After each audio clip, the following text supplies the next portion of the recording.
Hello friends, welcome back to Diya Hubballi blogs. ಎಲ್ಲರೂ ಹೆಂಗಿದ್ದೀರಿ? ನಾವೆಲ್ಲರೂ ಆರಾಮಾಗಿದ್ದೀವಿ.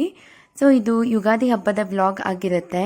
ನಮ್ಮ ಮನೇಲಿ ನಾವು ಯಾವ ರೀತಿ ಹಬ್ಬ ಮಾಡಿದ್ವಿ ಅಂತ ನೋಡೋಣ ಬನ್ನಿ. ಇದು ಅಮಾವಾಸ್ಯೆ ಈವ್ನಿಂಗಿಂದ ನಾನು ಬ್ಲಾಗ್ ಸ್ಟಾರ್ಟ್ ಮಾಡ್ಕೊಂಡಿರೋದು. ಅಂದರೆ ನೆಕ್ಸ್ಟ್ ಡೇ ಪಾಡ್ಯ ಇತ್ತು ಅಲ್ವಾ, ಅಮಾವಾಸ್ಯೆ ಪೂಜೆ ಲೈಟಾಗಿ ಮಾಡ್ಕೊಂಡಿದ್ದೆ ಬೆಳಿಗ್ಗೆನೆ. ಈ ವರ್ಷ ಯುಗಾದಿ ಹಬ್ಬ ತುಂಬಾ ಸಿಂಪಲ್ಲಾಗಿ ಮಾಡ್ಕೊಂಡು ಬಿಡೋಣ ಅಂತಲೇ ಅಂದ್ಕೊಂಡಿದ್ದು. ಹಾಗಾಗಿ ಜಾಸ್ತಿ ಏನು ಕೆಲಸ ಏನು ಇಟ್ಕೊಂಡಿರಲಿಲ್ಲ. ಯಾಕಂದರೆ ಕ್ಲಾಸ್ಗೆ ಹೋಗಬೇಕು ಬರಬೇಕು, ಟೈಮ್ ಸಿಗೋದಿಲ್ಲ ಮಾಡೋದಕ್ಕೆ ಅಂತ ನಾನು ಅಂದ್ಕೊಂಡಿದ್ದೆ. ಸೊ ಅಮಾವಾಸ್ಯೆ ಎಲ್ಲ ಪೂಜೆ ಮುಗಿಸ್ಕೊಂಡ್ಬಿಟ್ಟು ಕ್ಲಾಸ್ಗೆ ಹೋಗಿ ಬಂದಮೇಲೆ ಅನ್ಸೋದಕ್ಕೆ ಸ್ಟಾರ್ಟ್ ಆಯಿತು, ಹೆಂಗಿದ್ರು ಅವತ್ತು ಹಬ್ಬದ ದಿನ ರಜೆ ಇದೆ ಅಲ್ವಾ, ನೆಕ್ಸ್ಟ್ ಡೇ ಮಾಡ್ಕೊಂಡು ಬಿಡೋಣ. ಹೆಂಗಿದ್ರು ನನ್ನ ತಂಗಿನೂ ಬಂದಿದ್ದಾಳೆ ಊರಿಗೆ, ಸೊ ಎಲ್ಲರೂ ಸೇರಿಕೊಂಡು ಚೆನ್ನಾಗಿ ಮಾಡ್ಬೋದು ಅಂತ ಹೇಳ್ಬಿಟ್ಟು ಇಂದಿನ ಈವ್ನಿಂಗಿಂದ ಹೊರಗಡೆ ಎಲ್ಲ ಮುಂಚೆನೇ ಕ್ಲೀನ್ ಮಾಡ್ಕೊಂಡಿದ್ದೆ ಮನೇನ. ಬಟ್ ಹೊರಗಡೆ ಏನೂ ಮಾಡಿರಲಿಲ್ಲ. ಹಂಗಾಗಿ ಇವತ್ತು ಹೊರಗಡೆ ಕೂಡ ಮಾಡ್ಕೊಂಡು ಬಿಟ್ರಾಯ್ತು ಅಂತ ಹೇಳಿ ಹೊರಗಡೆ ಎಲ್ಲ ಕ್ಲೀನ್ ಮಾಡ್ಕೊಳ್ತಾ ಇದ್ದೆ. ಸೊ ಮನೆ ಮುಂದ್ಗಡೆ ಪೂರ್ತಿ ಪಾರ್ಕಿಂಗ್ ಏರಿಯಾ ಇದೆ ಅಲ್ವಾ, ತುಂಬಾ ಧೂಳಾಗಿಬಿಟ್ಟಿರುತ್ತೆ.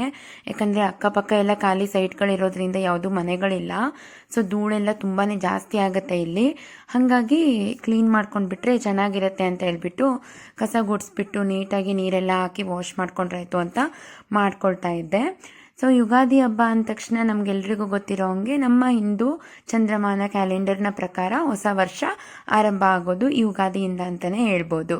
ಎಲ್ಲರೂ ಜನವರಿ 1ಗೆ ಹೊಸ ವರ್ಷ ಅಂತ ಆಚರಿಸಿದ್ರೆ, ನಮ್ಮ ಹಿಂದೂ ಕ್ಯಾಲೆಂಡರ್ ಪ್ರಕಾರ ಹೊಸ ವರ್ಷ ಅಂತ ಹೇಳಿದ್ರೆ ಯುಗಾದಿ ಹಬ್ಬ ಅಂತಲೇ ನಾವು ಕನ್ಸಿಡರ್ ಮಾಡ್ತೀವಿ ಅಲ್ವಾ. ಸೊ ಇದು ಚೈತ್ರ ಶುದ್ಧ ಪಾಡ್ಯಮಿ ಅಂತ ಆಚರಣೆ ಮಾಡಲಾಗತ್ತೆ ಅಂತ ಹೇಳ್ತೀವಿ. ಓಕೆನಾ. ಸೊ ಇದು ಹಬ್ಬ ಅಂದರೆ ಏನಾಗುತ್ತೆ ಅಂದರೆ, ಹಬ್ಬ ಎಲ್ಲ ಮಾಡ್ತಿದ್ದೀವಿ ಅಂತ ಅಂದರೆ ಇವಾಗ ಮನೆ ಕ್ಲೀನಿಂಗ್ ಮಾಡ್ಕೊಳ್ಳೋದಾಗಿರ್ಬೋದು. ಹಾಗೆ ಸೀಸ್ನಲ್ ಪ್ರಕಾರ ಯಾವ್ಯಾವ ಹಬ್ಬ ಬರುತ್ತೆ, ಆ ಸೀಸನಲ್ಲಿ ಏನೇನು ತರಕಾರಿ ಬರುತ್ತೆ, ಫ್ರೂಟ್ಸ್ ಬರುತ್ತೆ, ಅದನ್ನೆಲ್ಲ ನಾವು ಸೇವನೆ ಮಾಡಬೇಕು. ಹಾಗೆ ಯಾವ ಸೀಸನ್ ಪ್ರಕಾರ ನಮ್ಮ ಬಾಡಿಗೆ ಹೇಗೆ ಮ್ಯಾಚ್ ಆಗುತ್ತೆ, ಅಂದರೆ ವಾತ ಪಿತ್ತ ಕಫ ಅನ್ನೋದೇನಿರುತ್ತೆ ಅದು ಬ್ಯಾಲೆನ್ಸ್ ಆಗಬೇಕು ಬಾಡಿಲಿ. ಸೊ ಯಾವ ಥರ ಫುಡ್ ಯಾವ ಸೀಸನಲ್ಲಿ ತಿನ್ನಬೇಕು ಅದೆಲ್ಲದನ್ನ ಕನ್ಸಿಡರ್ ಮಾಡ್ಕೊಂಡ್ಬಿಟ್ಟು ನಮ್ಮ ಹಿರಿಯರು ಏನು ಮಾಡಿರ್ತಾರೆ, ಈ ಹಬ್ಬ ದಿನ ಈ ಅಡುಗೆ ಮಾಡಿದರೆ ಸ್ಪೆಷಲ್ಲು, ಈ ಥರ ಎಲ್ಲ ಇರುತ್ತೆ ಅಲ್ವಾ. ಹಾಗಾಗಿ ಏನಾಗಿರುತ್ತೆ, ಅವ್ರು ಏನೇನು ಪಾಲನೆ ಮಾಡ್ಕೊಂಡು ಬಂದಿರ್ತಾರೆ ಅದನ್ನೇ ನಾವಿವಾಗ ಕಂಟಿನ್ಯೂ ಮಾಡ್ತಾ ಇರ್ತೀವಿ. ಇವಾಗ ಕ್ಲೀನಿಂಗ್ ಎಲ್ಲ ಆಯಿತು, ಒಳಗಡೆ ಕೂಡ ಬಂದು ಕಸ ಎಲ್ಲ ಗೂಡಿಸ್ಕೊಂಡ್ಬಿಟ್ಟು ಇವಾಗ ಅಮಾವಾಸ್ಯೆ ಐತಲ್ವ, ಹಂಗಾಗಿ ದೀಪ ಹಚ್ಚಿ ಪೂಜೆ ಕೂಡ ಮುಗಿಸ್ಕೊಂಡ್ವಿ. ಹಾಗೆ ಮಾರ್ಕೆಟಿಂದ ಮಾವಿನ ಸೊಪ್ಪು ಮತ್ತು ಬೇವಿನ ಸೊಪ್ಪು ಎಲ್ಲನೂ ತೊಗೊಂಡು ಬಂದಿದ್ವಿ. ಇವಾಗ ಮಾವಿನ ತೋರಣ ಮಾಡಿ ಕಟ್ಟಬೇಕಾಗಿತ್ತು, ಹಂಗಾಗಿ ಕೂತ್ಕೊಂಡ್ಬಿಟ್ಟು ಮಾವಿನ ತೋರಣ ಮಾಡ್ತಾ ಇದ್ವಿ. ಇವಾಗ ಯುಗಾದಿ ಅಂತ ಹೇಳಿದರೆ ಹೆಸರಲ್ಲೇ ಗೊತ್ತಾಗುತ್ತೆ, ಯುಗ ಅಂತ ಹೇಳಿದರೆ ಆಯಸ್ಸು ಅಥವಾ ಕಾಲ, ಮತ್ತು ಆದಿ ಅಂತ ಅಂದರೆ ಆರಂಭ ಅಂತ. ಹೊಸ ಯುಗ ಅಥವಾ ವರ್ಷದ ಆರಂಭನೇ ಯುಗಾದಿ ಅಂತ ನಾವು ಸೆಲೆಬ್ರೇಟ್ ಮಾಡ್ತೀವಿ. ಹಾಗೆ ಇದು ಬ್ರಹ್ಮದೇವರು ಈ ದಿನ ಬ್ರಹ್ಮಾಂಡವನ್ನು ಸೃಷ್ಟಿ ಮಾಡಿರ್ತಾರೆ ಅಂತ ಕೂಡ ಹೇಳ್ತಾರೆ. ಸೊ ಇದು ಬ್ರಹ್ಮಾಂಡ ಸೃಷ್ಟಿ ಆಗಿರೋ ದಿನನೇ ಯುಗಾದಿ ಅಂತ ಹೇಳ್ತೇವೆ. ಇವಾಗೆಲ್ಲ ನೋಡ್ತಿರ್ಬೋದು ನೀವು, ಹೊಸ ಎಲೆಗಳೆಲ್ಲ ಚಿಗುರ್ತಿರ್ತವೆ, ಹಳೆ ಎಲ್ಲ ಉದ್ರುಬಿಟ್ಟು ಹೊಸ ಎಲೆ ಚಿಗುರೋದಾಗಿರ್ಬೋದು. ಸೊ ಇದನ್ನೆಲ್ಲ ನೋಡಿದಾಗ ಒಂದು ಹೊಸ ಲೈಫ್ ಸ್ಟಾರ್ಟ್ ಆಗ್ತಾ ಇದೆ, ಇದು ಭೂಮಿ ಸೃಷ್ಟಿಯಾಗಿರೋವಂಥ ದಿನ ಅಂತಲೇ ಹೇಳ್ಬೋದು. ಸೊ ಮತ್ತು ಬೇವು ಬೆಲ್ಲ ಎಲ್ಲ ಏನಕ್ಕೆ ಕೊಡ್ತೀವಿ ಅಂತ ಹೇಳಿದರೆ, ಒಂದು ಜೀವನ ಸ್ಟಾರ್ಟ್ ಆಗಬೇಕಾದ್ರೆ ನಮ್ಮ ಲೈಫಲ್ಲಿ ಏನಾದರೂ ಬರ್ಬೋದು, ಕಹಿ ಆದರೂ ಬರ್ಬೋದು, ಸಿಹಿ ಆದರೂ ಬರ್ಬೋದು. ಸೊ ಎಲ್ಲವನ್ನು ಕೂಡ ನಾವು ಇದನ್ನು ಎಕ್ಸೆಪ್ಟ್ ಮಾಡ್ಕೊಂಡ್ಬಿಟ್ಟು ಲೈಫ್ನ ಲೀಡ್ ಮಾಡಬೇಕಾಗತ್ತೆ ಅನ್ನೋ ಒಂದು ಸಂದೇಶನ ಈ ಹಬ್ಬ ಕೊಡುತ್ತೆ ನಮಗೆ. ಬೇವು ಬೆಲ್ಲ ತಿನ್ನಬೇಕು, ಯಾಕಂತಂದರೆ ಇವಾಗ ಬೇವು ಅಂದರೆ ಕಹಿ ತಿನ್ನೋಕ್ಕಾಗಲ್ಲ ಅಂತ ಬಿಡೋಕ್ಕಾಗಲ್ಲ, ಇವತ್ತಿನ ದಿನ ನಾವು ತಿಂದೇ ತಿಂತೀವಿ. ಸೊ ಹಂಗೆ ಸಿಹಿ ಕೂಡ ತಿನ್ನಬೇಕು, ಎರಡು ಈಕ್ವಲ್ ಆಗಿದ್ರೇ ಲೈಫ್ ತುಂಬಾ ಚೆನ್ನಾಗಿರುತ್ತೆ. ಸೊ ಅವು ಎರಡು ಈಕ್ವಲ್ ಆಗಿ ನಾವು ಮಾಡಿದ್ರೇ ಅದು ಬೇವು ಬೆಲ್ಲದ ರುಚಿ ಬರುತ್ತೆ ಅಲ್ವಾ. ಹಾಗಾಗಿ ಸೊ ಹಬ್ಬನೂ ಹಂಗೆ, ಅದು ಒಂದು ಲೈಫ್ ಲೆಸನ್ ಅಂತಲೇ ಹೇಳ್ಬೋದು. ಇವಾಗ ನಮ್ಮ ಹೊಸ ಲೈಫ್ ಸ್ಟಾರ್ಟ್ ಆಗ್ತಾ ಇದೆ ಅಂತ ಹೇಳಿದರೆ ಎಲ್ಲನೂ ಈಕ್ವಲ್ ಆಗಿ ನಾವು ಅದನ್ನ ಎಕ್ಸೆಪ್ಟ್ ಮಾಡ್ಕೋಬೋದು. ನಮ್ಮ ಕಷ್ಟನೇ ಬೇಡ, ಬರೀ ಸುಖ ಮಾತ್ರ ಇರಬೇಕು ಅಂತ ಹೇಳಿದರೆ ಆಗಲ್ಲ ಅಲ್ವಾ. ಸೊ ಹಂಗಾಗಿ ಪ್ರತಿಯೊಂದನ್ನು ಕೂಡ ನಾವು ಎಕ್ಸೆಪ್ಟ್ ಮಾಡ್ಕೊಂಡ್ಬಿಟ್ಟು ಲೈಫ್ನ ಮೂವ್ ಆನ್ ಮಾಡಬೇಕು ಅನ್ನೋದು ಸಂದೇಶ ಕೊಡೋದಕ್ಕೇ ಯುಗಾದಿ ಹಬ್ಬ ಅಂತ ಹೇಳ್ಬಿಟ್ಟು ಸೆಲೆಬ್ರೇಟ್ ಮಾಡೋದು.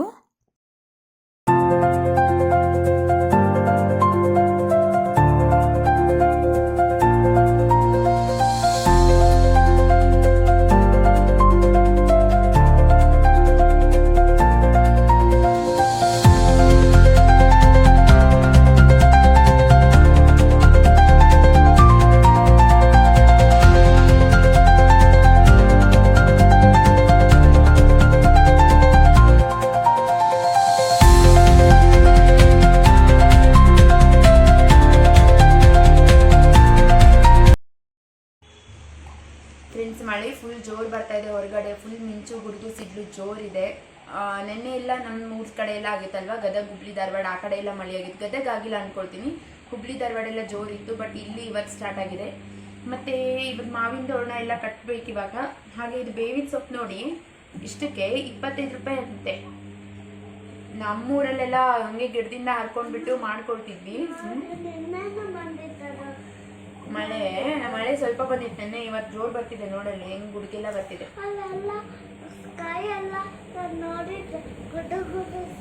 ಗುಡುಗುಡು ಆಗ್ತಿದೆ ಅಲ್ಲ. ಆಮೇಲೆ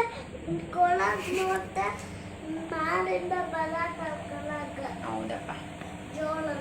ನಾನೇನ್ ಅನ್ಕೊಂಡೆ ಗೊತ್ತಾ, ಸರಿ ಫ್ರೆಂಡ್ಸ್, ನೋಡಿ ಇದನ್ನ 25 ರೂಪೀಸ್ ಕೊಟ್ಬಿಟ್ಟು ತಗೊಬಂದ್ಬಿಟ್ಟಿದ್ದಾರೆ. ನನಗೆ ಅದೇ ಶಾಕ್ ಆಯ್ತು, ಇಷ್ಟಕ್ಕೆ 25 ರೂಪಾಯಿನಾ ಅಂತ ಅನ್ನಿಸ್ತು.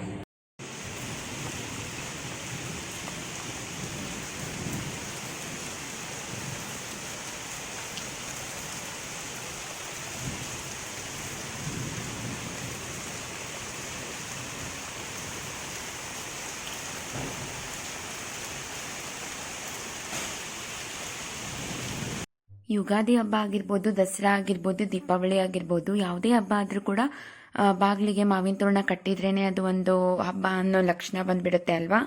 ಸೊ ಅದಿಲ್ಲ ಅಂತಂದರೆ ನಾವು ಏನೇ ಹಬ್ಬ ಮಾಡಿದರೂ ಕೂಡ ಅದು ಒಂಥರ ಖಾಲಿ ಖಾಲಿ ಅನ್ನೋ ಥರ ಫೀಲಿಂಗ್ ಕೊಟ್ಬಿಡುತ್ತೆ. ಅದೇ ಒಂದು ಮಾವಿನ ತೋರಣ ಕಟ್ಬಿಡಿ, ಒಂದು ಸ್ವಲ್ಪ ಹೂವು ಹಾಕ್ಬಿಡಿ, ಅದೇ ಒಂದು ರೀತಿ ಡಿಫ್ರೆಂಟ್ ವೈಬೇ ಇರುತ್ತೆ. ಹಬ್ಬದ ವೈಬೇ ಒಂಥರ ಚೇಂಜ್ ಆಗಿಬಿಡುತ್ತೆ ಅದು.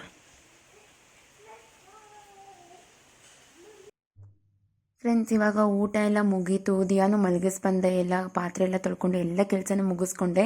ಸೊ ನಾಳೆಗೆಲ್ಲ ರೆಡಿ ಮಾಡ್ಕೊಳ್ಳೋಣ ಅಂತ ಹೇಳ್ಬಿಟ್ಟು ಮಾರ್ಕೆಟಿಂದ ಕೆಲವೊಂದಿಷ್ಟು ರೇಷನ್ ಎಲ್ಲ ತೊಗೊಂಡು ಬಂದಿತ್ತು. ಕಡಲೆಬೇಳೆ, ಮಡಿಕೆ ಕಾಳು, ಹಾಗೆ ಮಾವಿನಕಾಯಿ ತೊಗೊಂಡು ಬಂದಿದ್ದೆ. ಮಡಿಕೆ ಕಾಳು, ಚಪಾತಿ, ಹೋಳಿಗೆ, ಆಮೇಲೆ ಮಾವಿನಕಾಯಿ ಚಿತ್ರಾನ್ನ ಮಾಡೋಣ ಅಂತ ಅಂದ್ಕೊಂಡಿದ್ದೆ. ಹಾಗೆ ಬೇವು ಬೆಲ್ಲ ಅದು ಪುಡಿ ಮಾಡ್ತೀವಲ್ವ, ಅದನ್ನು ಕೂಡ ಮಾಡಿಟ್ಕೊಳ್ಳೋಣ ಅಂತ ಅಂದ್ಕೊಂಡಿದ್ದೆ. ಸೊ ಇವಾಗ ರಾತ್ರಿ ಏನೇ ನೆನೆ ಹಾಕಬೇಕು ಎಲ್ಲ ನೆನೆ ಹಾಕಿ ಇಟ್ಕೊಂಡ್ಬಿಡ್ತೀನಿ. ಹಾಗೆ ಹೋಳಿಗೆನ ನಾನು ಇಲ್ಲಿ ಮೈದಾ ಹಿಟ್ಟು ಅಥವಾ ಗೋಧಿ ಹಿಟ್ಟನ್ನ ಯೂಸ್ ಮಾಡೋದಿಲ್ಲ, ಚಿರೋಟಿ ರವೆಯಿಂದ ಯೂಸ್ ಮಾಡ್ತೀನಿ. ಸೊ ಅದು ಅಳತೆನ ಬೆಳಿಗ್ಗೆ ಎದ್ದು ಅಳತೆ ಮಾಡ್ಕೊಂಡು ಕುತ್ಕೊಳ್ಳೋ ಅಷ್ಟು ಪೇಷನ್ಸು ಇರೋದಿಲ್ಲ, ಆಮೇಲೆ ತಲೆನೂ ಓಡೋದಿಲ್ಲ. ಹಾಗಾಗಿ ಇವಾಗಲೇ ಎಷ್ಟೆಷ್ಟು ಬೇಕೋ ಅಷ್ಟೆಲ್ಲ ಹಾಕ್ಕೊಂಡು ಇಟ್ಕೊಂಡ್ಬಿಡ್ತೀನಿ. ಸೊ ನಾಳೆ ಈಸಿಯಾಗಿ ಮುಗ್ದೋಗ್ಬಿಡುತ್ತೆ ಅಂತ ಹೇಳಿ ಇಲ್ಲಿ ಮಡಿಕೆ ಕಾಳಿನಲ್ಲಿ ಶೇಂಗಾ ಹಾಕ್ಬಿಟ್ಟು ನೆನೆ ಇಟ್ಟೆ. ಬೇಗನೆ ನೆನೆ ಹಾಕಬೇಕಾಗಿತ್ತು, ಬಟ್ ಮರ್ತೋಗ್ಬಿಟ್ಟಿದ್ದೆ ಕೆಲಸದಲ್ಲಿ. ಪರವಾಗಿಲ್ಲ, ಇವಾಗ 8 ಗಂಟೆ ಆಗಿತ್ತು. ಸೊ ಹಂಗಾಗಿ ನೆನೆ ಹಾಕ್ಬಿಟ್ರೆ ಆಗತ್ತೆ ಅಂತ ಹೇಳಿ ಹಾಕಿದೆ. ಹಾಗೆ ಇಲ್ಲಿ ಕಡಲೆಬೇಳೆ ಕೂಡ ನೆನೆಸ್ಕೊಳ್ತಾ ಇದ್ದೀನಿ. ಇದನ್ನ ನೆನೆಸಿಟ್ಬಿಟ್ರೆ ನಾಳೆ ಒಂದು 2-3 ವಿಸಲ್ಗೆಲ್ಲ ಸಾಫ್ಟ್ ಆಗಿಬಿಡುತ್ತೆ ಬೇಗನೆ, ತುಂಬ ಜಾಸ್ತಿ ಟೈಮ್ ತಗೊಳ್ಳೋದಿಲ್ಲ. ಅದಕ್ಕೋಸ್ಕರ ಹಾಗೆ ರವೆ ಕೂಡ ಎತ್ತಿಟ್ಕೊಳ್ತಾ ಇದ್ದೀನಿ. ಒಂದು 2 ಕಪ್ ಆಗೋಷ್ಟು ರವೆನ ಎತ್ತಿಟ್ಕೊಂಡಿದ್ದೆ. ಫ್ರೆಂಡ್ಸ್, ನಾಳೆಗೆ ಎಲ್ಲ ಈ ರೀತಿ ಎಲ್ಲನೂ ನೆನೆ ಹಾಕ್ಬಿಟ್ಟು ಎಲ್ಲ ತೆಗೆದಿಟ್ಕೊಂಡ್ಬಿಡ್ತೀನಿ ಕಟ್ಟೆ ಮೇಲೆನೆ, ಏನೇನು ಬೇಕೋ ಅದೆಲ್ಲ. ಸೊ ನಾಳೆ ಬೆಳಿಗ್ಗೆ ಇದ್ಮೇಲೆ ಎಷ್ಟು ಹಾಕ್ಕೊಳ್ಬೇಕು, ಅಳತೆ ಮಾಡ್ಕೊಳ್ಳೋದು, ತೆಗೆದಿಟ್ಕೊಳ್ಳೋದು ಎಲ್ಲ ತಪ್ಪೋಗ್ಬಿಡುತ್ತೆ. ಸೊ ಇವತ್ತೇ ಎಲ್ಲ ಹಾಕ್ಕೊಂಡ್ಬಿಟ್ಟು ತೆಗೆದು ಎಲ್ಲ ನೀಟಾಗಿ ಜೋಡಿಸಿಟ್ಬಿಡ್ತೀನಿ. ಸೊ ಹಂಗಾಗಿ ನಾಳೆ ಅಡುಗೆ ಮಾಡೋದು ಫುಲ್ ಈಸಿ ಆಗಿಬಿಡುತ್ತೆ. ಅದಕ್ಕೋಸ್ಕರ ಆಲ್ಮೋಸ್ಟ್ ಇವತ್ತೇ ರೆಡಿ ಮಾಡಿಕೊಂಡೆ. ಸಿಕ್ಕಾಪಟ್ಟೆ ಟಯರ್ಡ್ ಆಗಿಬಿಟ್ಟಿದೆ. ದಿಯಾಗೂ ಊಟ ಮಾಡಿಸಿ ಮಲಗಿಸಿ ಬಂದೆ. ಸೊ ಎಲ್ಲ ಪಾತ್ರೆ ಎಲ್ಲ ತೊಳ್ಕೊಳ್ಳೋದಾಯಿತು, ಎಲ್ಲ ಕೆಲಸನೂ ಆಯಿತು. ಸೊ ಇವತ್ತಿನ ಬ್ಲಾಗನ್ನ ನಾನು ಇಲ್ಲಿಗೆ ಎಂಡ್ ಮಾಡ್ತೀನಿ. ಹಾಗೆ ನಾಳೆ ಮತ್ತೆ ಈ ಬ್ಲಾಗ್ ಕಂಟಿನ್ಯೂ ಆಗುತ್ತೆ. ನೂತನ ಸಂವತ್ಸರದಲ್ಲಿ ಕೌಟುಂಬಿಕ ಜೀವನದಲ್ಲಿ ಸೌಹಾರ್ದತೆ ಇರಲಿ, ವೃತ್ತಿಯ ಬದುಕು ಏರುಗತಿಯಲ್ಲಿ ಸಾಗಲಿ, ಆರ್ಥಿಕವಾಗಿ ಸುಭದ್ರರಾಗಲು ನಿಮ್ಮ ಶ್ರಮ ಇರಲಿ, ಆರೋಗ್ಯ ಸದಾ ಸಮೃದ್ಧವಾಗಿರಲು ದೈವ ಕೃಪೆ ಸಿಗಲಿ ಅಂತ ಕೇಳ್ಕೊಳ್ತಾ ಎಲ್ರಿಗೂ ಯುಗಾದಿ ಹಬ್ಬದ ಹಾರ್ದಿಕ ಶುಭಾಶಯಗಳು. ನೀವು ಅಂದ್ಕೊಂಡಿದ್ದು ಎಲ್ಲನೂ ನೆರವೇರಲಿ, ನೀವೇನೇನು ಮ್ಯಾನಿಫೆಸ್ಟ್ ಮಾಡ್ತಿರ್ತೀರ ಪ್ರತಿಯೊಂದು ಕೂಡ ಒಳ್ಳೆಯದಾಗಲಿ, ಪಾಸಿಟಿವಿಟಿ ನಿಮ್ಮ ಲೈಫಲ್ಲಿ ತುಂಬಲಿ ಅಂತ ಕೇಳ್ಕೊಳ್ತಾ ಮತ್ತೊಮ್ಮೆ ಎಲ್ರಿಗೂ ಯುಗಾದಿ ಹಬ್ಬದ ಹಾರ್ದಿಕ ಶುಭಾಶಯಗಳು. ಹಾಗೆ ಇವಾಗ ನಾನು ಎಲ್ಲ ಕೆಲಸ ಎಲ್ಲ ಮುಗಿಸ್ಕೊಂಡ್ಬಿಟ್ಟು ರಂಗೋಲಿ ಎಲ್ಲ ಬಿಡಿಸಿ ದಿಯಾಗೆ ಎಣ್ಣೆ ಸ್ನಾನ ಮಾಡಿಸ್ಬೇಕು ಅಂತ ಎಣ್ಣೆ ಹಚ್ತಾ ಕೂತ್ಕೊಂಡಿದ್ದೆ. ಅಭ್ಯಂಜನ ಸ್ನಾನ ಇವತ್ತಿನ ದಿನ ತುಂಬಾ ಪ್ಯೂರ್ ಅಂತಲೇ ಹೇಳ್ಬೋದು. ಹಾಗೆ ಇದು ಹೋಳಿಗೆ ಹಿಟ್ಟು ಸ್ವಲ್ಪ ನೆನಿಬೇಕು ಅಂತ ಹೇಳಿ ರವೆ ಏನು ತೊಗೊಂಡಿದ್ನಲ್ವ, ನಾವು ಮೈದಾ ಹಿಟ್ಟು ಯೂಸ್ ಮಾಡ್ತಾ ಇಲ್ಲ, ರವೆ ಯೂಸ್ ಮಾಡ್ಕೊಂಡ್ಬಿಟ್ಟು ಹೋಳಿಗೆ ಮಾಡೋಣ ಅಂತ ಹೇಳ್ಬಿಟ್ಟು ರವೆನ ನಾದಿಡ್ತಾ ಇದ್ದೀನಿ. ಯಾಕಂದರೆ ಇದು 1 to 2 ಅವರ್ಸ್ ನೆನಿಬೇಕಾಗತ್ತೆ. ಹಾಗಾಗಿ ನಾದಿಟ್ಬಿಟ್ರೆ ಎಲ್ಲ ಸ್ನಾನ ಮಾಡಿ ಪೂಜೆ ಮಾಡ್ಕೊಳ್ಳೋವರೆಗೂ ಚೆನ್ನಾಗಿ ನೆನೆಯುತ್ತೆ ಅಂತ ಹೇಳಿ ಇದನ್ನು ಮಾಡ್ತಾ ಇದ್ದೀನಿ. ನೋಡ್ತಿರ್ಬೋದು ರವೆಗೆ ಎಷ್ಟು ಬೇಕೋ ಅಷ್ಟು ನೀರನ್ನು ಹಾಕ್ಕೊಂಡ್ಬಿಟ್ಟು ಚೆನ್ನಾಗಿ ಹಿಟ್ಟು ಯಾವ ರೀತಿ ಕಲಿಸ್ಕೊಳ್ತೀರಾ ಆ ರೀತಿ ಕಲಿಸ್ಕೊಳ್ಬೇಕಾಗತ್ತೆ. ಇದು ಇವಾಗ ರವೆ ಆಗಿರುತ್ತೆ, ಇದಕ್ಕೆ ಚೆನ್ನಾಗಿ ಎಣ್ಣೆ ಹಾಕ್ಬಿಟ್ಟು ಎಣ್ಣೆಯಲ್ಲಿನೇ ಇದು ನೆನಿಬೇಕು. ಆ ರೀತಿ ನೀವು ಇದನ್ನು ಎಣ್ಣೆಯಲ್ಲಿ ನೆನೆಸ್ಬೇಕಾಗತ್ತೆ. ಎಣ್ಣೆ ಹಾಕ್ಬಿಟ್ಟು ಇದನ್ನ ಮತ್ತೊಂದು ಸಾರಿ ಚೆನ್ನಾಗಿ ನಾದ್ಕೊಳ್ಳಿ. ತುಂಬಾ ಸಾಫ್ಟಾಗಿ ಬರಬೇಕು. ಅಲ್ಲಿವರೆಗೂ ನೀವು ಇದನ್ನು ಎಷ್ಟು ಪ್ರೆಸ್ ಮಾಡಿ ನಾದ್ಕೊಳ್ತೀರೋ ಅಷ್ಟು ಹೋಳಿಗೆ ಸಾಫ್ಟಾಗಿ ಬರುತ್ತೆ. ಸೊ ಮೈದಾ ಯೂಸ್ ಮಾಡಲಾರ್ದೆ ಈ ರೀತಿ ನೀವು ಹೋಳಿಗೆನ ಮಾಡಿ ನೋಡಿ, ತುಂಬಾ ಚೆನ್ನಾಗಿ ಬರುತ್ತೆ. ರುಚಿ ಕೂಡ ಅಷ್ಟೇ ತುಂಬಾ ಚೆನ್ನಾಗಿರುತ್ತೆ. ಟ್ರೈ ಮಾಡಿಬಿಟ್ಟು ಕಮೆಂಟ್ ಮಾಡೋದನ್ನು ಮರೀಲಿಕ್ಕೆ ಹೋಗ್ಬೇಡಿ. ಹಾಗೆ ಯಾರ್ಯಾರು ಇನ್ನೂ ಚಾನಲ್ನ ಸಬ್ಸ್ಕ್ರೈಬ್ ಮಾಡ್ಕೊಂಡಿಲ್ಲ ಆದಷ್ಟು ಬೇಗ ಸಬ್ಸ್ಕ್ರೈಬ್ ಮಾಡ್ಕೊಳ್ಳಿ, ಸಪೋರ್ಟ್ ಮಾಡಿ ಹೀಗೆ ಅಂತ ಕೇಳ್ಕೊಳ್ತಾ ಇದ್ದೀನಿ. ಇಲ್ಲಿ ನೋಡ್ತಿರ್ಬೋದು ನೀವು ಯಾವ ರೀತಿ ಆಗ್ತಾ ಇದೆ ಅಂತ. ತುಂಬ ಸಾಫ್ಟಾಗಿ ನೀವು ಒತ್ತಿ ನಾದ್ಕೊಳ್ಳೋದ್ರಿಂದ ಚೆನ್ನಾಗಿರುತ್ತೆ. ಇದು ಒಂದು 2 ಗಂಟೆ ನೆನೆಯೋದಕ್ಕೆ ಬಿಟ್ಬಿಡೋಣ. ಹಾಗೆ ಸ್ನಾನಕ್ಕೆ ಬೇವಿನೆಲೆ ಸೊಪ್ಪಿನ ಪೇಸ್ಟನ್ನು ಮಾಡೋಣ ಅಂತ ಹೇಳ್ಬಿಟ್ಟು ಮಾಡ್ತಾ ಇದ್ದೆ. ಇವಾಗ ನಮ್ಮೂರಲ್ಲೆಲ್ಲ ಏನು ಮಾಡ್ತಾರೆ, ಬೇವಿನ ಸೊಪ್ಪನ್ನು ನೀರಲ್ಲಿ ಹಾಕೊಂಡ್ಬಿಟ್ಟಾದರೂ ಸ್ನಾನ ಮಾಡ್ತಾರೆ. ಇಲ್ಲ ಅಂತಂದರೆ ಇದು ಬೇವಿನ ಸೊಪ್ಪನ್ನು ಚೆನ್ನಾಗಿ ಪೇಸ್ಟ್ ಮಾಡ್ಕೊಂಡ್ಬಿಟ್ಟು ಸ್ನಾನ ಮಾಡ್ತಾರೆ. ಇಲ್ಲಿ ನೋಡ್ತಿರ್ಬೋದು ಬೇವಿನ ಎಲೆ ಅರಿಶಿನ ಸೇರಿಸಿದ್ದೀನಿ. ಇದನ್ನು ಚೆನ್ನಾಗಿ ಕಲಿಸ್ಕೊಂಡ್ಬಿಟ್ಟು ಮೈಗೆ ಹಚ್ಕೊಳ್ಬೇಕು.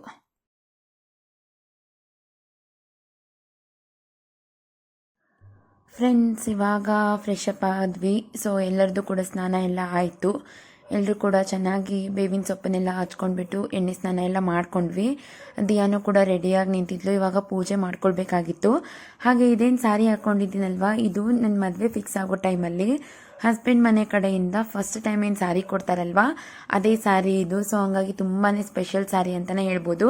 ಅದಕ್ಕೋಸ್ಕರ ಇವತ್ತು ಇದನ್ನ ಹಾಕ್ಕೊಂಡೆ.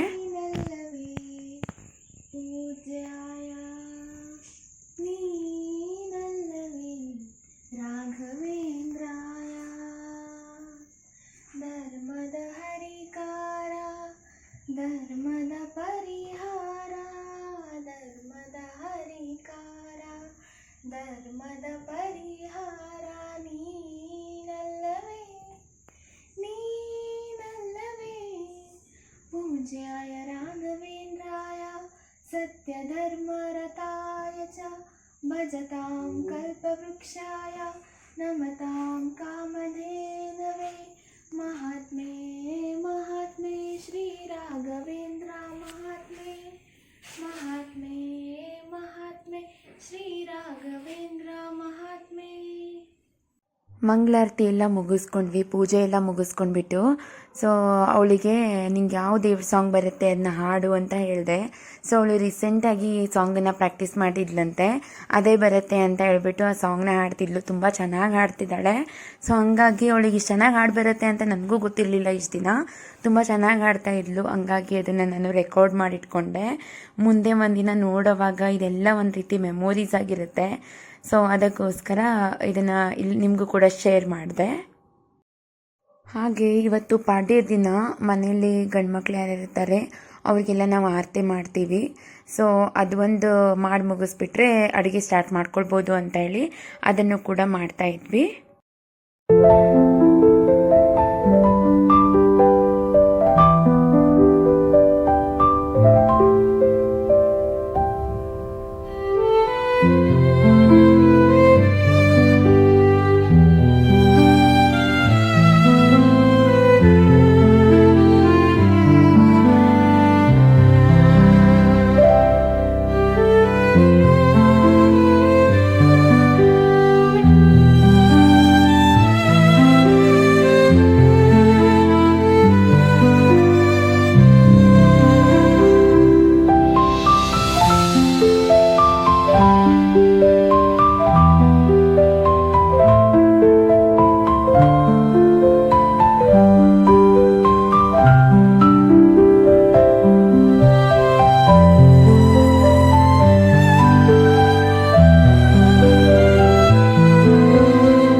ಸೊ ಈ ರೀತಿ ಆರತಿ ಮಾಡಿದಾಗ ಆರತಿ ತಟ್ಟೆಗೇನು ದುಡ್ಡು ಹಾಕ್ತಾರಲ್ವ, ಸೊ ಅದು ನಮ್ಮ ದಿಯಾಗೆ ತುಂಬಾ ಇಷ್ಟ. ಆರತಿ ಮಾಡೋದಂದರೆ ನನಗೆ ಪೈಸೆ ಸಿಗುತ್ತೆ, ಅದೇ ಪೈಸಾ ಇಟ್ಕೊಂಡು ಎಷ್ಟೋ ದಿನ ಎಳಿತಾಳೆ, ನನ್ನ ಪೈಸಾ ಇದೆ ನನಗೆ ಅದನ್ನ ಕೊಡಿಸು, ನನ್ನ ಪೈಸಾ ಇದೆ ನಂಗೆ ಇನ್ನು ಕೊಡಿಸು ಅಂತ. ಕೊಟ್ಟಿರೋ ಒಂದು 20 - 50 ರೂಪಾಯಿಗೆ ನನ್ನ ಪೈಸಾ ಇದೆ ಅದು ಕೊಡು ಇದು ಕೊಡಿಸು ಅಂತ ಹೇಳ್ತಾಳೆ. ಅದೇ ಒಂಥರ ಫನ್ ಮೂಮೆಂಟ್ ಇದರಲ್ಲಿ. ಹಾಗೆ ಆರತಿ ಎಲ್ಲ ಮಾಡಿದ್ಮೇಲೆ ಸ್ವಲ್ಪ ಸ್ವೀಟ್ ತಿನ್ನಿಸ್ಬಿಟ್ಟು ನೀರು ಕೊಡ್ತೀವಿ. ಸೊ ಇದಿಷ್ಟು ಮಾಡಿದರೆ ಇದೊಂದು ಪ್ರೊಸೀಜರ್ ಕಂಪ್ಲೀಟ್ ಅಂತ ಹೇಳ್ಬೋದು. ನಾನು ಕೂಡ ಪೂಜೆ ಮಾಡೋದು ಆರತಿ ಮಾಡೋದು ಎಲ್ಲ ಮುಗಿಸ್ಕೊಂಡ್ಬಿಟ್ಟು ಅಡುಗೆ ಮಾಡ್ಕೊಳ್ಳೋಣ ಅಂತ ಒಳಗಡೆ ಬಂದೆ. ಹೆಂಗೆ ಟೈಮ್ ಹೋಗುತ್ತೆ ಅಂತಲೇ ಗೊತ್ತಾಗೋದಿಲ್ಲ. ಬೆಳಿಗ್ಗೆ ಎದ್ದಾಗಿಂದ ಕಂಟಿನ್ಯೂ ಕೆಲಸ ಮಾಡ್ತಾನೇ ಇರ್ತೀವಿ. ಆದ್ರೂ ಅದು ಹೆಂಗೆ ಟೈಮ್ ಹೋಗುತ್ತೆ ಅಂತಲೇ ಗೊತ್ತಾಗೋದಿಲ್ಲ. ಹಬ್ಬ ಮಾಡಿ ಊಟ ಕೂತ್ಕೊಳ್ಳೋಷ್ಟೊತ್ತಿಗೆ 4 - 5 ಗಂಟೆ ಆದರೂ ಆಗೇ ಆಗುತ್ತೆ. ಅದು ಕಾಮನ್ ಟೈಮ್ ಎಲ್ಲರ ಮನೇಲೂ ಅಂತ ಅಂದ್ಕೊಳ್ತೀನಿ. ಗೊತ್ತಿಲ್ಲ, ಅಥವಾ ನಾನು ಮಾತ್ರ ಲೇಟ್ ಮಾಡ್ತೀನಾ ಅಂತ ಗೊತ್ತಿಲ್ಲ. ಬಟ್ ಯೂಶ್ವಲಿ ನನಗೆ ಮಾತ್ರ ಅಷ್ಟು ಟೈಮ್ ತಗೊಳುತ್ತೆ. ನಾನು ಈ ಕಡೆ ಹೋಳಿಗೆ ಮಾಡ್ಕೊಳ್ತಾ ಇದ್ದೆ. ನನ್ನ ಹಸ್ಬೆಂಡ್ ಬಂದುಬಿಟ್ಟು ಸರಿ ನಾನು ಹೆಲ್ಪ್ ಮಾಡ್ತೀನಿ ಅಂತ ಹೇಳಿ ಮಾವಿನಕಾಯಿ ಚಿತ್ರಾನ್ನ ಮಾಡಿಕೊಡ್ತಾಯಿದ್ರು. ಎಲ್ಲ ಒಗ್ಗರಣೆ ರೈಸ್ ಮಾಡಿಟ್ಟಿದ್ದೆ, ಸೊ ಒಗ್ಗರಣೆ ಕೊಟ್ಬಿಟ್ಟು ಅದನ್ನ ರೈಸಿಗೆ ಕಲಿಸ್ತಾ ಇದ್ರು. ಮಡಿಕೆ ಕಾಳು ಪಲ್ಯ ಕೂಡ ರೆಡಿ ಆಗಿತ್ತು. ಹಾಗೆ ಹೋಳಿಗೆ ಕೂಡ ಸ್ಟಾರ್ಟ್ ಮಾಡಬೇಕಾಗಿತ್ತು. ಫಸ್ಟ್ ಚಪಾತಿ ಮಾಡಿಬಿಟ್ಟು ಲಾಸ್ಟಿಗೆ ಹೋಳಿಗೆ ಮಾಡಿಬಿಡೋಣ ಅಂತ ಹೇಳಿ ಚಪಾತಿನೂ ಕೂಡ ಮುಗಿಸಿ ಇವಾಗ ಹೋಳಿಗೆ ಮಾಡ್ತಾ ಇದ್ದೆ. ಇದಿಷ್ಟೆಲ್ಲ ಮಾಡಿಬಿಟ್ಟು ದೇವರಿಗೆ ಎಡೆ ಹಿಡಿದು ಊಟಕ್ಕೆ ಕೂತ್ಕೊಳ್ಬೇಕು. ನನ್ನ ಹಸ್ಬೆಂಡಿಗೆ ರಜೆ ಇರೋದಿಲ್ಲ, ಬಿಕಾಸ್ ಅವರು ವರ್ಕ್ ಮಾಡೋದು US ಅಕೌಂಟ್ಸಲ್ಲಿ ವರ್ಕ್ ಮಾಡ್ತಾರೆ. ಸೊ ಹಂಗಾಗಿ ಅವರಿಗೆ US ರಜೆಗಳು ಸಿಗುತ್ತೆ ಹೊರತು ಇಂಡಿಯನ್ ರಜೆಗಳು ಯಾವುದು ಸಿಗೋದಿಲ್ಲ. ಹಾಗಾಗಿ ಅವ್ರಿಗೆ ಇವತ್ತು ಕೂಡ ಆಫೀಸ್ ಇತ್ತು. ಸೊ ಅವ್ರು ಆಫೀಸ್ಗೆ ಹೋಗೋ ಅಷ್ಟೊತ್ತಿಗೆ ಅವ್ರ ಬಾಕ್ಸ್ ಕೂಡ ರೆಡಿ ಮಾಡಬೇಕಾಗಿತ್ತು. ಅಂದರೆ ಇದನ್ನೇ ಅವ್ರ ಬಾಕ್ಸಿಗೆ ತೊಗೊಂಡು ಹೋಗ್ತಾರೆ ಊಟ ಮಾಡಿ. ಸೊ ಹಂಗಾಗಿ ತುಂಬಾ ಅರ್ಜೆಂಟ್ ಆಗಿಬಿಡ್ತು ನನಗೆ. ಬಿಕಾಸು ಎಲ್ಲ ಕೆಲಸ ಮುಗಿಸ್ಕೊಳ್ಳೋ ಅಷ್ಟೊತ್ತಿಗೆ ಒಂದು 3:30 - 4 ಗಂಟೆನ, ಇವ್ರು ಹೊರಡೋದು 4:15. ಸೊ ಅದು ನನಗೆ ಹೆಂಗಾಗ್ಬಿಡ್ತು ಅಂತಂದರೆ ಲಾಸ್ಟ್ ಮೂಮೆಂಟ್ ನನಗೆ ಟೈಮೇ ಸಿಗ್ತಾ ಇಲ್ಲ, ಹಂಗಾಗ್ಬಿಟ್ಟಿತ್ತು. ಸೊ ಇವ್ರ ಫ್ರೆಂಡ್ಸಿಗೂ ಕೂಡ ನಾವು ಇನ್ವೈಟ್ ಮಾಡಿದ್ವಿ. ಅವ್ರ ಪಾಪು ಇದೆ, ಅವ್ರಿಗೆ ಹುಷಾರಿಲ್ಲ ಅಂತ ಹೇಳಿ ಗೊತ್ತಾಯಿತು. ಹಂಗಾಗಿ ಸರಿ ಹುಷಾರಿಲ್ಲ ಅಂದರೆ ಹಬ್ಬದ ದಿನ ಏನು ಮಾಡ್ತೀರಾ, ಇಲ್ಲಿಗೆ ಬಂದುಬಿಡಿ, ಊಟಕ್ಕೆ ಅಡುಗೆ ಮಾಡ್ತಾಯಿದ್ದೀನಿ ಅಂತ ಹೇಳ್ಬಿಟ್ಟು ಕಾಲ್ ಮಾಡಿದೆ. ಸೊ ಅವರು ಕೂಡ ಸರಿ ಬರ್ತೀನಿ ಅಂತ ಹೇಳ್ಬಿಟ್ಟು ಪಾಪುನೆಲ್ಲ ಸ್ನಾನ ಮಾಡಿಸ್ಕೊಂಡ್ಬಿಟ್ಟು ಮಲಗಿ ಸೆಬಸ್ಕೊಂಡು ಕರ್ಕೊಂಡು ಬರೋದು ಅವ್ರಿಗೂ ಕೂಡ ಲೇಟ್ ಆಗಿಬಿಡ್ತು.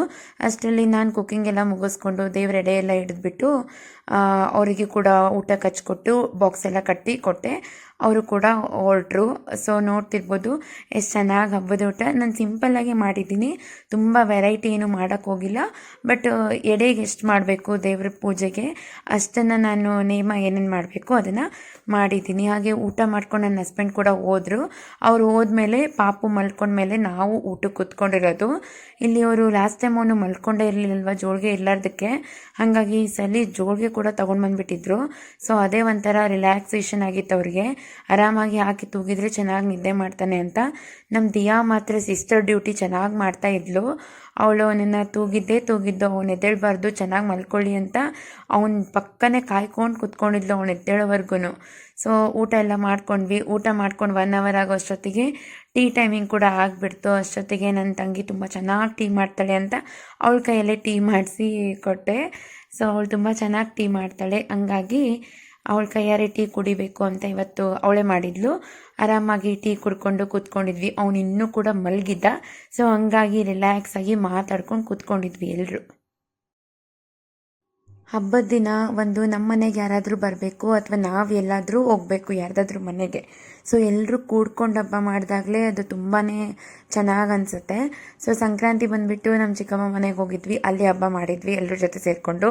ಸೊ ಯುಗಾದಿ ಹಬ್ಬಕ್ಕೆ ಇವ್ರು ಬಂದರು ಮನೆಗೆ, ಇವ್ರ ಜೊತೆ ಹಬ್ಬ ಮಾಡಿದ್ವಿ. ಸೊ ಈ ರೀತಿ ಎಲ್ಲರೂ ಸೇರಿಕೊಂಡು ಹಬ್ಬ ಮಾಡಿದಾಗಲೇ ಅದು ಹಬ್ಬ ಅಂತ ಅನಿಸೋದು. ಇವಾಗ ನಾವಿಬ್ಬರೇ ಕೂತ್ಕೊಂಡು ಏನು ಮಾಡೋದು, ನಾವು ಅದನ್ನೇ ಅಂತಿದ್ವಿ. ನನ್ನ ಹಸ್ಬೆಂಡು ಹೋಗ್ಬಿಡ್ತಾರೆ ಆಫೀಸ್ಗೆ, ನಾವಿಬ್ಬರೇ ಕೂತ್ಕೊಂಡು ಏನು ಮಾಡೋದು ಅಂತ ಅಂದ್ಕೊಳ್ತಿದ್ವಿ. ಬಟ್ ಅಷ್ಟರಲ್ಲಿ ಇವರು ಕೂಡ ಬರ್ತೀನಿ ಅಂತ ಹೇಳಿದ್ರಲ್ವಾ, ಸರಿ ಚೆನ್ನಾಗಿ ಹಬ್ಬ ಆಗುತ್ತೆ ಅಂತ ಹೇಳ್ಬಿಟ್ಟು ಅಡುಗೆ ಎಲ್ಲ ಮುಗಿಸಿ ಇವ್ರು ಬರೋ ಅಷ್ಟೊತ್ತಿಗೆ ಊಟ ಕೂಡ ಎಲ್ಲರ ಜೊತೆ ಕೂತ್ಕೊಂಡು ಮಾಡಿ ಆರಾಮಾಗಿ ಮಾತಾಡ್ಕೊಂಡು ಕೂತ್ಕೊಂಡಿದ್ವಿ. ಪಾಪು ಕೂಡ ಚೆನ್ನಾಗಿ ನಿದ್ದೆ ಮಾಡ್ತಾ ಇತ್ತಲ್ವ, ಹಂಗಾಗಿ ಅವರು ಸ್ವಲ್ಪ ರಿಲ್ಯಾಕ್ಸ್ ಮೂಡಲ್ಲಿದ್ದರು.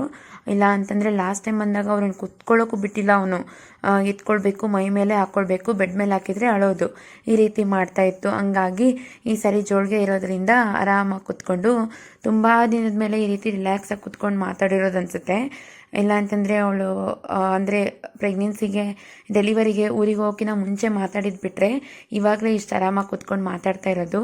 ಸೊ ಹಂಗಾಗಿ ಆರಾಮಾಗಿ ಕೂತ್ಕೊಂಡು ಟೈಮ್ ಪಾಸ್ ಮಾಡ್ತಾ ಇದ್ವಿ. ಪಾಪು ಕೂಡ ಎದ್ದಿತ್ತು. ಸೊ ಹಂಗಾಗಿ ಸ್ವಲ್ಪ ಟೆರೆಸ್ಗೆ ಹೋಗಿ ವಾಕಿಂಗ್ ಮಾಡ್ಕೊಂಡು ಬರೋಣ ಅಂತ ಟೆರೆಸ್ ಮೇಲೆ ಬಂದ್ವಿ. ಅಲ್ಲಿ ಲೇಕ್ ವ್ಯೂವು, ಆ ಸನ್ಸೆಟ್ ವ್ಯೂವು ತುಂಬಾ ಚೆನ್ನಾಗಿರುತ್ತೆ. ಅದು ಏನೋ ಸಮ್ಮರಲ್ಲಿ ಗೊತ್ತಿಲ್ಲ, ಸನ್ಸೆಟ್ ವ್ಯೂ ಮಾತ್ರ ಸಖತ್ತಾಗಿರುತ್ತೆ. ಯಾವತ್ತಾದರೂ ಒಂದಿನ ಕ್ಯಾಪ್ಚರ್ ಮಾಡಿಬಿಟ್ಟು ಶೇರ್ ಮಾಡ್ತೀನಿ. ಅದು ಸನ್ಸೆಟ್ ಬಿಂಬ ನೀರಿನಲ್ಲಿ ಬಿದ್ದಿರುತ್ತೆ, ಅಷ್ಟು ಚೆನ್ನಾಗಿರುತ್ತೆ ನೋಡೋದಕ್ಕೆ.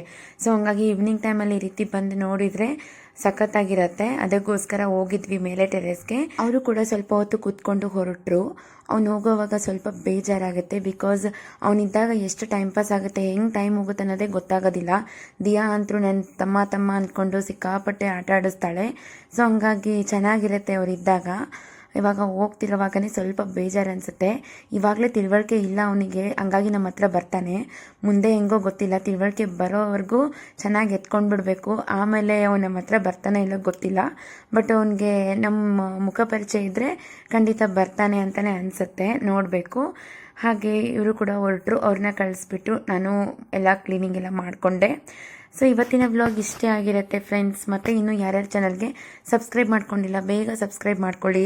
ಹಾಗೆ ವಿಡಿಯೋ ಇಷ್ಟ ಆಗಿದ್ದರೆ ದಯವಿಟ್ಟು ಲೈಕ್ ಮಾಡಿ ಆ್ಯಂಡ್ ಶೇರ್ ಮಾಡಿ ಅಂತ ಕೇಳ್ಕೊಳ್ತಾ ವಿಡಿಯೋನ ಎಂಡ್ ಮಾಡ್ತಾ ಇದ್ದೀನಿ. ಮತ್ತೆ ಹೊಸ ವ್ಲಾಗಲ್ಲಿ ಸಿಗ್ತೀನಿ. ಎಲ್ಲರಿಗೂ ಟೇಕ್ ಕೇರ್, ಬಾಯ್.